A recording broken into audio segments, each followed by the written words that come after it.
Delhi assembly election के दौरान ओखला काफ़ी हॉट सीट बनी हुई है। ओखला में अब असदुद्दीन ओवैसी भी आ गए हैं और यहाँ पर बीजेपी हालांकि ये सीट कभी नहीं जीत पाई है, लेकिन वो इस बार उम्मीद भी जाहिर कर रही है कि इस बार सीट बीजेपी के खाते में जा सकती है। ओखला की एक मारूफ शख्सियत, सामाजिक कारकुन, अवामी कामों में और जनता के कामों को बढ़ चढ़ कर उनके साथ खड़े होने वाले शहजाद अली साहब हमारे साथ मौजूद हैं। हम आपसे बात करेंगे। शहजाद साहब, आप जनता का कोई भी मुद्दा होता है, आवाम के कोई भी मसाइल होते हैं, आप उनको लेकर कभी पुलिस के पास जाते हैं, कभी एलजी के पास चले जाते हैं, कभी उनके साथ खड़े हो जाते हैं। आखिर ये ज़रूरत आपको क्यों पड़ती है? ये ज़रूरत इसलिए पड़ी है कि आवाम ने चुना था विधायक के इलाके का डेवलपमेंट हो, विकास हो, लेकिन हमारे विधायक जो हैं अमानतुल्लाह खान, वो लिप्त हो गए भ्रष्टाचार में। वो वक्फ बोर्ड की जो प्रॉपर्टी है उसको बेचने में लग गए, वक्फ बोर्ड के अंदर अवैध भर्तियां कराने में लग गए। वक्फ बोर्ड जो मजलूमों के लिए है उसके लिए तो उन्होंने काम किया नहीं, वो वहाँ लग गए भ्रष्टाचारी में, जिस वजह से उन पर FIR हुई, वो जेल गए। जिस जेल का वो सिंपैथी लेने की कोशिश करते हैं, इलाके के डेवलपमेंट पे कभी उन्होंने 10 सालों में बात नहीं की। यहाँ सड़कें आज तक टूटी पड़ी हैं, सड़कें अगर कुछ बनी भी हैं तो उनमें पानी भर रहा है। पानी इसलिए भर रहा है, ड्रेनेज सिस्टम जो है, जो पाइपलाइन डाली गई है, जो सीवर लाइन डाली गई है, वो प्रॉपर नहीं है। कहीं ना कहीं उसमें भी भ्रष्टाचार है, आप देखिए। लेकिन वो कहते हैं कि हमने तो यहाँ पे बहुत सारे विकास और तरक्याती काम उनके किए कहने हैं, से क्या है, और जब भी जेल गया तो जनता के मुद्दों को लेकर, और खास तौर पर माइनॉरिटी और मुसलमानों की बात करते देखिए हैं कि उनके जनता के मुद्दों मुद्दों को लेकर बिल्कुल जेल नहीं गए वो। जनता का मुद्दा है हॉस्पिटल बने, आज तक नहीं बना। जनता का मुद्दा है स्कूल बने, आज तक नहीं बना। एक लाइब्रेरी बने, आज तक नहीं बनी। सड़कें टूटी पड़ी हैं इलाके की, पानी आया नहीं है। जच्चा बच्चा केंद्र है नहीं पूरे इतने बड़े इलाके के अंदर, जो इतनी हॉट सीट है। 10 लाख की आबादी है, पढ़े लिखे लोग यहाँ रहते हैं, बुद्धिजीवी लोग यहाँ रहते हैं। एक जच्चा बच्चा केंद्र नहीं है हमारे पास। हमारे घर की, परिवार की महिलाएं, दोस्तों की महिलाएं कहाँ जाती हैं? सफदरजंग हॉस्पिटल के अंदर, एम्स के अंदर। ये बिल्कुल प्रैक्टिकल और सच्ची बात है। अगर उन्होंने विकास किया होता, आज इतनी बड़ी लैंड पे जो वहां पर वो ऑफिस बनाकर बैठे हैं, जो फ्लड एरीगेशन, दिल्ली एरीगेशन की जो लैंड है, अगर वो चाहते तो वहां पे एक जच्चा बच्चा केंद्र भी बना सकते थे। क्यों नहीं बनाया? उनकी मंशा विकास की है ही नहीं, ना थी ना है। सिर्फ उनका दिमाग चलता है भ्रष्टाचार करने में, लोगों को धमकाने में। अगर इलाके की आवाम उनसे सवाल कर ले तो उनके लोग धमकाने पहुंच जाते हैं। मुझे अक्सर धमकाते रहते हैं, डराने की बात करते हैं, कभी मारने की बात करते हैं। तो उनका मिजाज जो है वो बदमाशी वाला है। तो इलाके उनके के लोग धमकाते हैं तो आपको डर नहीं लगता है? साहब, डरना किस बात का है? ये जिंदगी तो मुझे अल्लाह ने दी है, विधायक ने थोड़े ही दी है, और लेने का इख्तियार भी उन्हीं के हाथ में। दूसरी बात, मैं कोई जुल्म थोड़े ही कर रहा हूँ, मैं तो जुल्म के खिलाफ बात कर रहा हूँ। आपको इलाके की आवाम ने चुना था, इलाके में डेवलपमेंट हो, इलाके में हॉस्पिटल बने, इलाके में पानी आए। आज ओखला की आवाम सुबह 7 बजते ही पूरे गली में, एक एक गली में ओखला की, पानी ले लो, पानी ले लो, पानी ले लो। और पानी पे 3 बार सरकार बना ली। 3 से 4 करोड़ रुपए का पानी ओखला की जनता रोज खरीद कर पीती है। यानी 150 से 200 करोड़ रुपए का पानी महीने के अंदर ओखला की जनता पी रही है, और ये विकास की बात कर रहे हैं। मुझे याद आ रहा है 2013 की बात है, मैं उस वक्त भी दिल्ली विधानसभा कवर करता था। शीला दीक्षित ने 450 करोड़ देने की बात कही थी और गफ्फार मंजिल में आके उन्होंने उद्घाटन किया था, उसको मैंने कवर भी किया था। उस वक्त ये बात आई थी कि ये दिल्ली जल बोर्ड का बजट है और इससे हम ओखला को पानी देंगे। क्या लगता है कि वो वादा झूठा था, और जिसका इनॉग्रेशन और इफ्तिताह किया गया था वो गलत हुआ, या फिर उसके बाद की जो सरकारें आईं और जो नुमाइंदे मुंतखब हुए उनकी कमी रही? ये दिल्ली में जो जब से केजरीवाल जी आए हैं ना, इन्होंने लंबी लंबी शर्टें पहन के, 10 रुपए का पेन लगा के, 5 रुपए का गले में मफलर डाल के, खांस खांस के दिल्ली की जनता को ऐसा ठगा है, ऐसी नोटंकी ये करते हैं। और इसी से इंस्पायर इनके विधायक, चाहे वो विधायक अमानतुल्लाह खान हो या चाहे दूसरे विधायक हो, वो विकास पे कम बात करते हैं। दूसरी चीज़ों पे जो भ्रष्टाचार की बातें हैं, धमकाने की बातें, एक विधायक उनका बाहर कहीं किसी अंडरवर्ल्ड डॉन है, उनसे मिलके यहाँ पे जनता से वसूली कर रहे हैं। एक बड़ा मसला हमारे इलाके के अंदर एक्सटॉर्शन का है। आप देखिए, 15 साल दिल्ली के अंदर भाजपा रही है, MCD के अंदर, यहाँ कभी बिल्डिंग नहीं टूटी। आज 10 साल से अभी MCD में भी केजरीवाल जी हैं, लगातार सैकड़ों बिल्डिंग टूटी हैं यहाँ पर। और एक सिंडिकेट है, एक नेक्सस है, ऐसा चल रहा। आज तक ना विधायक बोला, एक्स विधायक नहीं बोले, करंट विधायक अमानतुल्लाह खान कभी उस मसले पे नहीं बोले, यहाँ के पार्षद कभी नहीं बोले। उधर वार्ड 188 के पार्षद वो कभी नहीं बोले। आपके इस छोटे से कार्यकर्ता ने, छोटे से सामाजिक कार्यकर्ता ने इतनी बड़े लेवल पे आवाज उठाई कि आज यहाँ पे डेमोलिशन बंद हो गया। बिल्कुल, मैं उस सवाल पर ही आऊंगा कि आप ये जो एक डेमोलिशन का पूरा मामला शुरू हुआ था, आप लोगों के साथ खड़े हुए, कैसे आप कह सकते हैं वो कौन लोग थे कि जो डेमोलिशन करा रहे थे? इन्हीं और विधायक के लोग हैं। हाँ, अगर विधायक के लोग नहीं तो विधायक क्यों नहीं बोलते इस मसले पे? क्यों नहीं, जब बिल्डिंग टूटती आते हैं वो क्यों स्टेटमेंट नहीं देते आकर कि मैं साथ खड़ा हूं? आप बताएं मुझे। एमसीडी में सरकार तो केजरीवाल साहब की है और विधायक भी उन्हीं का है, तो इसका मतलब ये सीधी सीधी खुली बात है। और वो तो पिटीशन वगैरह निकलवा कर मैंने कोर्ट में भी डाली है, मैं कोर्ट में भी लड़ाई लड़ रहा हूँ, आज भी को कोर्ट में कोर्ट में लड़ रहा हूँ। जितने यहाँ पे स्टे माफिया हैं, चाहे वो इनका रिश्तेदार है आफ्ताब खान भूरा, वो इनकी फूफी का बेटा है विधायक की, कभी नहीं बोला उसके खिलाफ।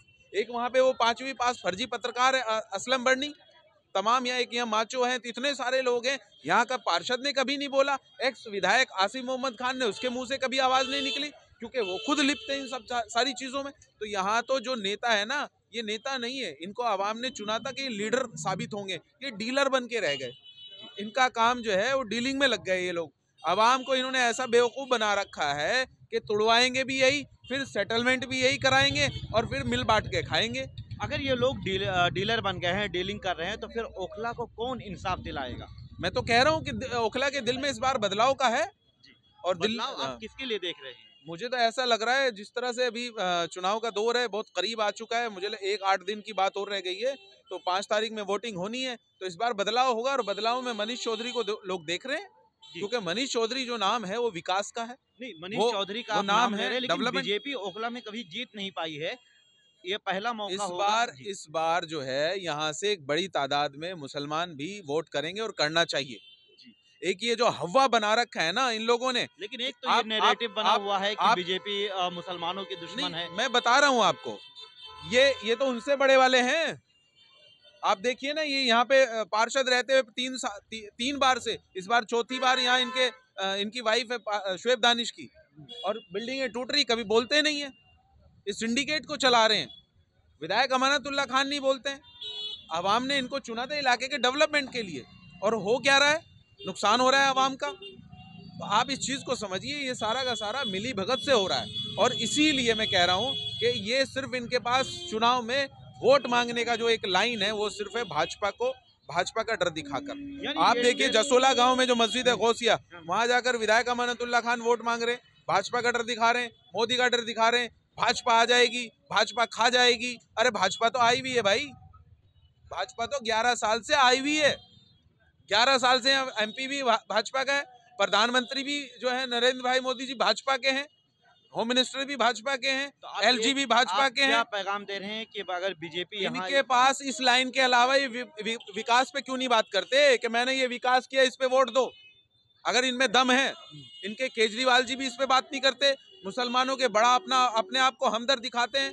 दिल्ली दंगों में उनकी आवाज नहीं निकली, प्रोटेस्ट चल रहा था शाहीन बाग, उस पे कभी उन्होंने नहीं बोला, एक लाइन नहीं बोली सिंगल, बल्कि ये कहा कि अगर हमारे हाथ में पुलिस हो तो हम 4 घंटे में खाली करा देंगे। संभल हुआ, उस पर एक लाइन नहीं बोली उन्होंने, यहाँ के किसी नेता ने नहीं बोला। आपका भाई बोल के आया जाके। लेकिन ये जो सवाल आप उठा रहे हैं, संभल की बात कर रहे हैं, CA/NRC शाहीन बाग प्रोटेस्ट की बात कर रहे हैं, मैं इसलिए उठा रहा हूँ ये सवाल, ये मुसलमानों के नेता बनते हैं, 13% के आसपास वोट बैंक है दिल्ली के अंदर, 3 बार से लगातार मुसलमान फुल फ्लैश वोट दे रहे हैं, नहीं दे रहे, और जिता रहे हैं केजरीवाल को। क्या विकास हुआ इलाके के अंदर बताएं? बात कर रहे थे पेरिस बनाएंगे, लंदन बनाएंगे, इंग्लैंड बनाएंगे, हालात देख लो घूम के आपको सीवर का जो ढक्कन है ना, एक ये देखो, मैं अभी आपको वीडियो दिखाऊं, अभी बना के लाया हूँ आते हुए, जब आपके पास में आ रहा था। विकास ये सड़क किसने बनाई है? ये सड़क किसने बनाई है बताओ ना पहले। आपकी भी बात करेंगे, आपकी भी बात लेंगे जी।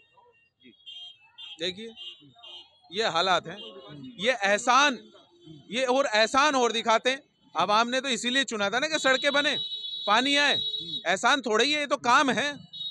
देखिए अभी की 40 फुटे रोड है शाहीन बाग में, हालात देखिए जाके आप। और अभी कह रहे हैं कि 6 खुले हुए हैं, अभी कह रहे हैं कि 6 महीने मुझे और दे दो। इलेक्शन कमीशन को चिट्ठी लिखते हैं ना कि 6 महीने इलेक्शन आगे बढ़ा दो, मेरा डेवलपमेंट पूरा हो जाएगा। विधायक अमानतुल्लाह खान 5 साल के लिए होगा अब। नहीं, मैं कह रहा हूँ चिट्ठी लिख देते कि 6 महीने आगे बढ़ा दो जी, मैं डेवलपमेंट नहीं कर पाया तो 6 महीने में मैं पूरा कर लूंगा, फिर मैं चुनाव लड़ूंगा। आप समझिए, जी, नीति को उनकी समझिए। एक जच्चा बच्चा केंद्र नहीं है, डूब के मर जाए विधायक अमानतुल्लाह खान अगर शर्म लिहाज बाकी है तो इस जमुना में जाके। आप ये जो सवाल उठा रहे हैं अमानतुल्लाह खान साहब पर खास तौर पर, लेकिन अब विधायक कौन जी, है? हाँ नहीं बिल्कुल विधायक किससे वही उठाऊं और हैं। सवाल? जी, आप इन जिसको सवालों जनता के चुनती है सवाल उससे होता है, वो भी तो सवाल उठाते हैं ना, तो सवाल तो उसी से होगा जो चुना हुआ है, जी, वो पार्षद हो या विधायक हो। होगा नहीं होगा? बिल्कुल सवाल उन्हीं से होगा। आप और मुझे इससे बड़ी अपोजिशन और अफसोस की विपक्ष बात के हो लोग सकती है, हमारे आपके घर की महिलाएं, परिवार की महिलाएं कहाँ जाती हैं डिलीवरी के टाइम? जाती हैं एम्स हॉस्पिटल में, जाती हैं सफदरजंग हॉस्पिटल में। है यहाँ पे एक जच्चा बच्चा केंद्र? और पानी ले लो, पानी ले लो, सुबह होते ही आवाज आनी शुरू। किस गली में नहीं आती? पूछ लो, आप जाके सर्वे कर लो। नहीं बिल्कुल 30 आती रुपए है की जी। कैन, 40 रुपए की कैन, 50 रुपए की कैन, और अगर 5th फ्लोर पे है तो और ज्यादा लेते हैं। जी, जी। मल्टीप्लाई कर लो आप, 3 से 4 करोड़ का पानी रोज पी रहा है ओखला। 150-200 करोड़ रुपए का पानी महीने के अंदर पीना, एक यूनिवर्सिटी बन जाएगी। जी। और 3 बार इस पे सरकार बना ली, और इसी अब इसी अब पे अब सवाल है चुनाव मेरा। आया है। हाँ, अब चुनाव आया है तो डर क्या दिखा रहे? भाजपा आ जाएगी। अरे भाजपा खा जाएगी, भाजपा आ जाएगी, इसके अलावा कोई और तुम्हारे पास मुद्दा नहीं है? उस पे बात करो ना जिस पे तुम्हें वोट मिली थी। मेरा यही सवाल हॉस्पिटल है, बनाएंगे। यही सवाल है मेरा कि अब यही एक नैरेटिव सेट करने की कोशिश हो रही है कि अगर बीजेपी आ जाएगी तो यहाँ के काम नहीं होंगे। बीजेपी, जी, मैं तो कह रहा हूँ बीजेपी तो आई हुई है ना भाई साहब, मैं तो आपके सवाल का जवाब जी, दे रहा हूँ। जी, बीजेपी तो आई हुई है, प्रधानमंत्री उनके हैं, गृह मंत्री उनके हैं, होम मिनिस्टर सब कुछ उनका है, एलजी उनके हैं, है या नहीं? एमपी यहाँ 11 साल से उन्हीं के हैं, तो भाजपा तो आई हुई है।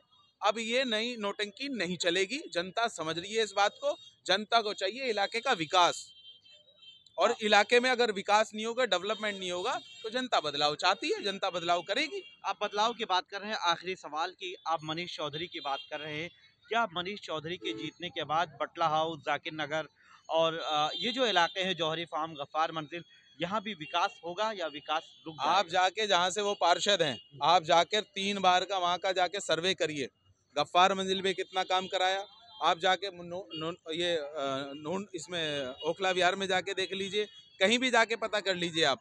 हॉस्पिटल का काम हो, होली फैमिली में कोई भी जाता है, उसको बिल कम कराने के लिए उनके पास ही जाते हैं लोग, वो करवाते हैं, वो ये नहीं देखते कि कौन है क्या है, जबकि उनका काम, पार्षद तो वहाँ के हैं। तो जनता ने मन बना लिया है कि इस बार बदलाव होगा, और बहुत बड़ी तादाद में मुसलमान भी वोट दे रहा है, ये मैं बता दूं आपको। आप बात कर रहे हैं कि वो काम कर रहे हैं, लेकिन ये एक सवाल उठ रहा है कि जब से इस बार तीसरी बार वो जीते हैं और पार्षद बने हैं, तो जौहरी फार्म और गफ्फार मंजिल में वो आए नहीं हैं। ये एक बात कही जा रही है, कुछ जनता की तरफ से कही जा रही है, और विपक्ष के लोग ये अपनी बात जब तकरीर करते हैं, स्पीच दे रहे हैं, तो उसमें ये बात कहते हैं कि मनीष चौधरी 2 साल से यहाँ आए नहीं हैं। अब इसी से नैरेटिव सेट की जा रही है। नहीं, देखिए नैरेटिव तो वो सेट करते हैं 20% लोग, जो पॉलिटिकल लोग जुड़े हुए हैं ना, उनसे उनसे आप साइड करके जनता से जाके बात करिए ना, आप जनता बताएगी असल बात आपको। आज मैं कह रहा हूँ कि जो जसोला गांव है, जसोला गांव के अंदर 2 साल से एक बोरिंग खराब है, पीने का तो पानी छोड़िए, वो बोरिंग आज तक ठीक नहीं हुआ। लोग घर का जो पानी है, जो घर में किचन में बाथरूम में इस्तेमाल करते हैं, वो पानी के लिए भी लोग खरीद के पी रहे हैं या पड़ोसियों से मांग रहे हैं। कितने बुरे हालात हैं। ओखला विहार जाइए, ओखला विहार में पानी जो रेगुलर वाटर यानी घर में इस्तेमाल, वो नहीं मिल रहा है लोगों को। मीठे पानी की तो छोड़ दीजिए आप, तो सच्चाई पे बात करें ना। अब वो कह रहे हैं 6 महीने और दे दीजिए, जनता बेवकूफ़ है क्या? 10 साल में तो आप कर नहीं पाए, अब 6 महीने और दे दें। तो इस बार जनता ने मन बना लिया है, ओखला के दिल में बदलाव है और बदलाव होकर रहेगा। बिल्कुल शहजाद जी, आपका बहुत बहुत शुक्रिया हमसे जुड़ने के लिए। तो बहरहाल इस तरह की चीज़ें हैं कि अभी शहजाद जी ने बहुत बड़ा सवाल उठाया है यहाँ के एमएलए और काउंसलर पर कि उन्होंने यहाँ पर विकास के और तरक्याती काम नहीं किए हैं, और इस बार उन्होंने उम्मीद जाहिर की है कि यहाँ से बीजेपी के उम्मीदवार मनीष चौधरी जीतने में कामयाब होंगे। मैं निसार अहमद खान, भारत एक्सप्रेस, दिल्ली।